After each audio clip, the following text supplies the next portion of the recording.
All right. So you mentioned the book Chameleon, Yeah. and it being a political thriller. Yeah. And It's an action thriller, but I intertwine some political aspects to it. So what do you make of what's been happening in America? It's an election year, right? It's craziness happening. What do you make of what's happening here and now in 2024 and the last couple of years? It's disheartening, especially because, you know, I've had so many friends, you know, die, you know, for this country. You know what I mean? And died to help maintain the freedoms that we have. You know, one thing I say to people, I don't say to people all the time, but I need to start saying more, is like, especially people who don't support the military, is like, there's so much that has happened that if it got out and if it wasn't stopped, country would be in a bad place, right? There are people doing stuff at night in the dark to protect this nation, to protect you, to protect, you know, people who they will never, ever meet. You know what I mean? And so to have been on that side of the fence and having had brothers and sisters, you know, die, you know, doing that, and then to come back here and just see all of this political division and what people can't even have a conversation. I mean, back in like the 90s, like if somebody was a Democrat, somebody was a Republican, you could have a conversation. They can have a conversation, be cool, be family. Yeah, yeah. You know what I mean? It's just like now it's like war. You know what I mean? And so it's disheartening, man. Yeah. To say the least. Yeah, I think there's aspects of the government that we need, right? Military is one of them, right? And I think people do really take that for granted in terms of folks who serve. And we're in San Diego, which has 3 major military bases, right? 2 Marine bases, the Navy base. Couple Navy bases. Yeah. Do you think that is there any part of you that's like considered leaving California because of some of the foolishness here? Dude, I've talked to my wife many a times, you know, like, you know, Texas, Florida, you know what I mean? Like I'm a warm climate guy. Definitely want to move to Hawaii because it's too expensive. But Florida, like I'd love to move to Florida. My wife is just like, her family's all in Seattle and Tacoma, Washington. So she doesn't want to be across the country. But yeah, it's crazy. I mean, even now, dude, with like, I just saw a news report last night that Rubio's is having to close down 92 of their stores because of their restaurants, because this new $20 an hour deal. And people don't realize that, you make that decision, somebody's got to pay for it. And ultimately, it's not going to be the companies that's going to pay for it because they're going to go out of business. It's going to be the actual employees because they're going to cut jobs. You know what I mean? And so, there is a lot of craziness going on. Even now, I heard that they're trying to make a push for increased minimum wage for medical workers. You know what I mean? Yeah. And how's that going to work out? Because somebody's going to flip the bill. Yeah. And you know, my wife's a doctor. She works for Sharp. Sharp is a corporation. They're trying to make money. So some people are going to lose jobs. There's going to be less doctor appointments. You know what I mean? So a lot of people don't realize that, you know, cause and effect. Yeah. There's an effect to every cause, you know? Yeah, I think the aspects I've been really kind of marinating on is like, what is the role of government? Yeah. Right? Yeah. And if you take a biblical role of government based on Romans 13, the role of government is to use the sword to suppress evil. The authorities, The authorities. The authorities are God's servants sent for your good. Yeah.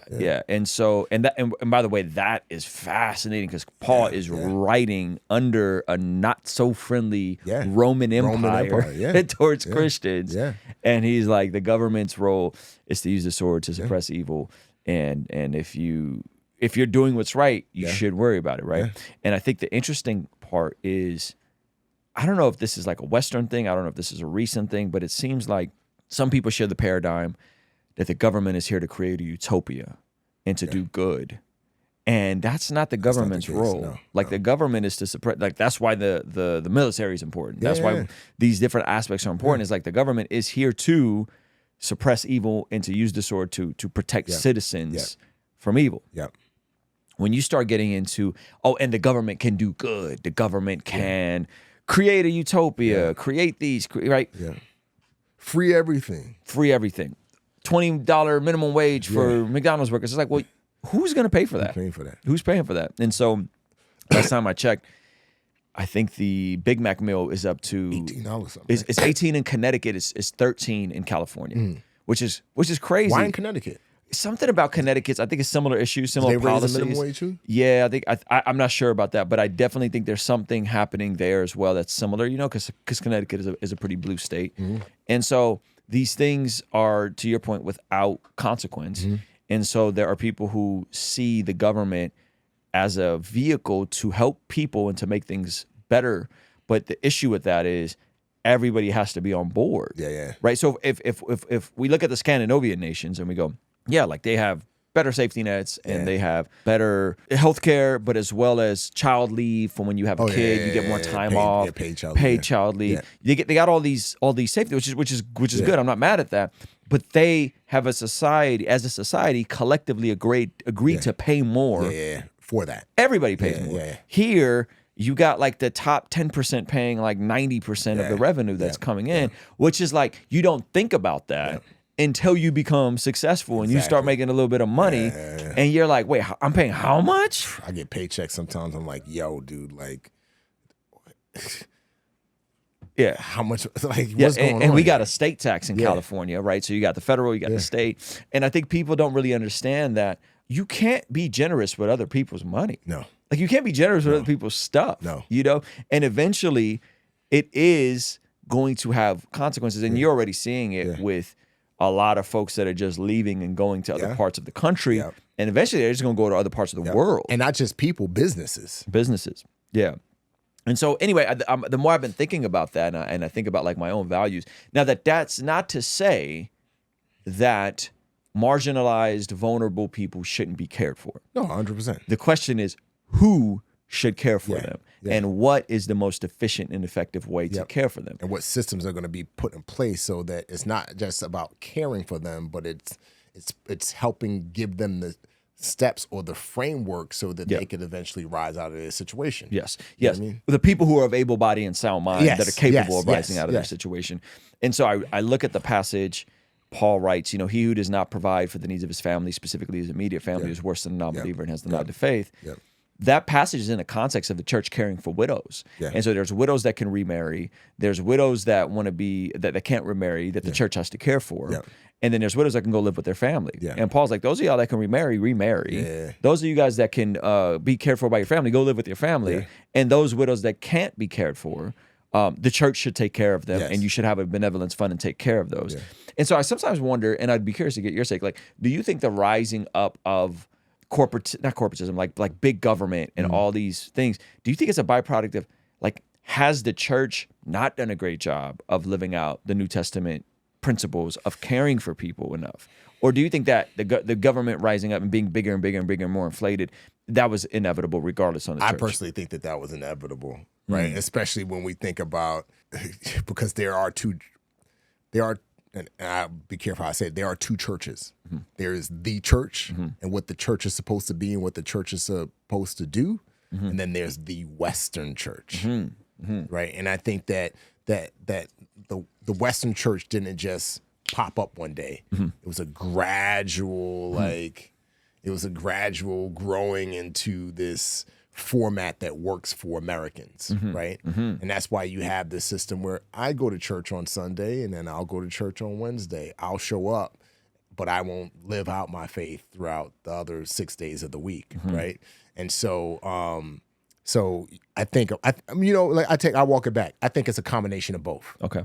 I think it's a combination of, yes, the American church, or the churches in America have not fulfilled what they're supposed to fulfill, right? Because a lot of, as you know, there's a lot of churches that are built that are essentially businesses, that are essentially corporations, right? Led by one CEO, and that CEO is to essentially get all of the credit and create all of these books and do all of these things. And once that person goes, then the church goes down, right? Because it's not set up in a way like the traditional church where it's supposed to be set up with leadership and people and yada, yada, yada. And so I honestly, I think it's a combination of both. I think it's a combination of government getting big and trying to fill that void, but then also it's the church not doing its part. I think it's maybe 50-50 blame. Yeah, no, that's good. And I always find it interesting of Christians that do a couple of things. Folks, I'm always encouraged by folks who would choose to adopt and become foster parents. Yes. And I'm also encouraged by folks who decide to live multi-generationally. Yes. To take in in-laws, to take in parents, or to take in kids that perhaps don't have anywhere to go. Yeah. You know what I mean? And to care for like extended family. So I always find that like on a very practical level, I feel like those are really good things to do. Yeah. But the issue then comes back to like, are most people in a space where they can afford to do that, right? Or most people in a space where they have the margin or literally the space to bring in someone to care for, whether it's a foster child, adopting a kid, bringing in that family member, bringing in that grandparent, right? And doing that, and it's like it kind of becomes one full circle thing. Like if people aren't financially literate, they're not going to have the margin to be able to do, you know what I mean? Exactly. And they're not going to be able to give to their churches. And I'm not saying there definitely are churches that are mismanaging or building these CEO top models, but then there's a lot of churches that like people just don't give to. You know, like the average giving is like less than 5%. You know, so it's a question of like what came first, the chicken or the egg? Like is the government being bigger and trying to be God, literally trying to be God, in response to the church not walking in the ways of God? Yeah, I think it's probably a combination of both. Yeah. Specifically in the West. Yeah, specifically in the West. Because you go to places like in, even these house churches in China, where, that are underground churches, and you get these, everybody's pooling their resources together, right? Everybody's sharing one Bible because, in some places, right? Even in the Middle East, like my brother, he would, when he was working in the Middle East, working for a corporation, he wasn't in the military, like he was working in a country where Bibles were illegal. So he would drive to another country with his van, get Bibles, and then bring them into that country. And the churches there, those underground churches, everybody didn't have a Bible, but they shared. They shared their resources. They shared their food. They shared, and so it's different. Very different. Yeah, well, we're suffering from success. Like we're suffering from abundance, and we don't know how too much. Yeah, too much. Too many Bibles. Yeah, no, that's a really sobering point. If I think of just how many Bibles I have in this room right now, and that there's brothers and sisters in the Lord that don't have a Bible. Nope. Can't have a Bible. Can't have a Bible.